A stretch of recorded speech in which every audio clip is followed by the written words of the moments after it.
एक बूढ़े भिखारी की अनोखी कहानी।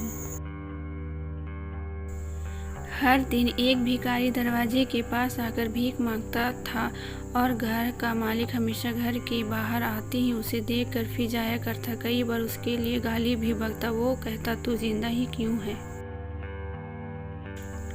पूरी जिंदगी ऐसे ही भीख मांगेगा क्या? धरती का बोझ क्यों बना बैठा है? और कभी कभी उसे भिखारी को गुस्से में वह धक्का भी मार दिया करता।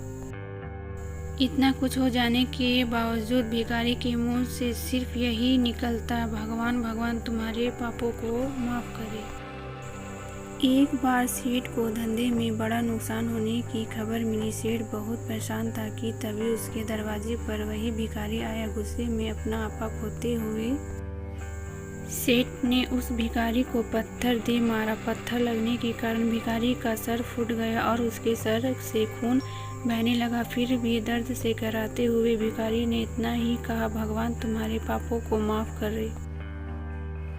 भिखारी वहां से चला गया। सेठ सोच में पड़ गया। भिखारी को पत्थर मारा, फिर भी उसने सिर्फ प्रार्थना की। सेठ का गुस्सा शांत हुआ, सेठ का मन शांत हुआ। भिखारी का रहस्य जानने के लिए सेठ ने भिखारी का पीछा करना शुरू कर दिया।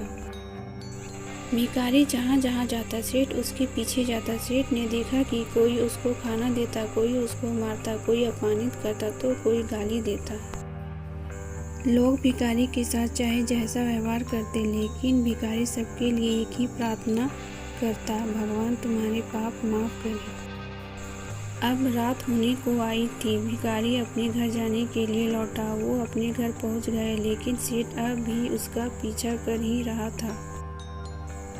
एक पुरानी टूटी हुई खटिया पर एक बूढ़ी औरत लेटी हुई थी, काफी कमजोर और बीमार लग रही थी। वह भिखारी की पत्नी थी। अपने पति को वापस आता देख वह खाट से उठ खड़ी हुई।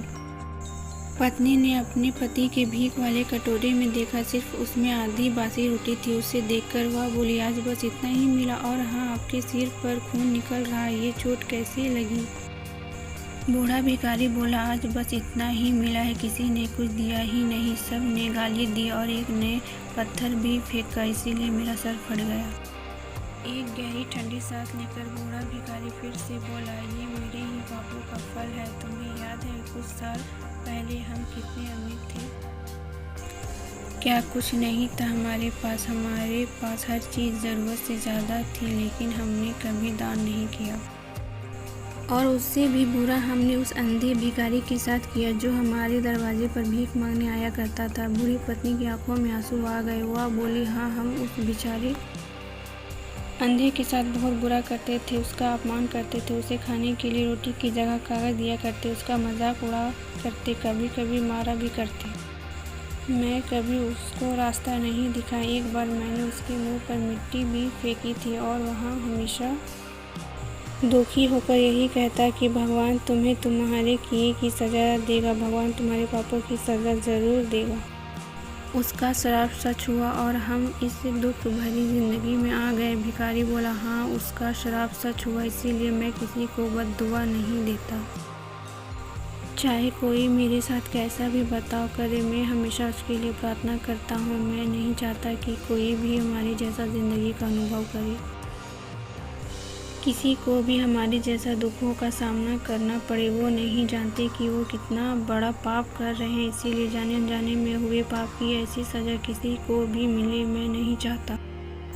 सेठ वहीं पर छिपकर ये सारी बात सुन रहा था। अब उसे सब कुछ समझ में आ गया था। भिखारी और उसकी पत्नी ने वह आधी रोटी मिल बांट कर खाई और भगवान को धन्यवाद बोलकर सो गए। अगले दिन बूढ़ा भिखारी फिर से भीख मांगने गया। सेठ के घर के पास जाते हैं सेठ ने पहले से गरम रोटी या उसके लिए निकाल कर रखी थी। उसे देते हुए सेठ विनम्रता से बोला, माफ़ कर दीजिए बाबा, मुझसे बहुत बड़ी गलती हो गई। कि आदमी चाहे किसी के बारे में बुरा कहे या भला कहे, लेकिन भगवान सिर्फ कर्म के हिसाब से उसको फल देता है। क्या हुआ अगर भगवान नहीं दिखता है? बूढ़ा भिखारी बोला, भगवान तेरा भला करे। इतना कहकर वहाँ आगे निकल गया।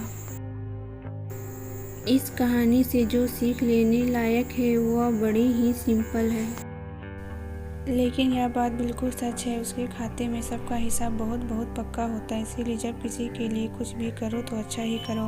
वीडियो पसंद आए तो लाइक सब्सक्राइब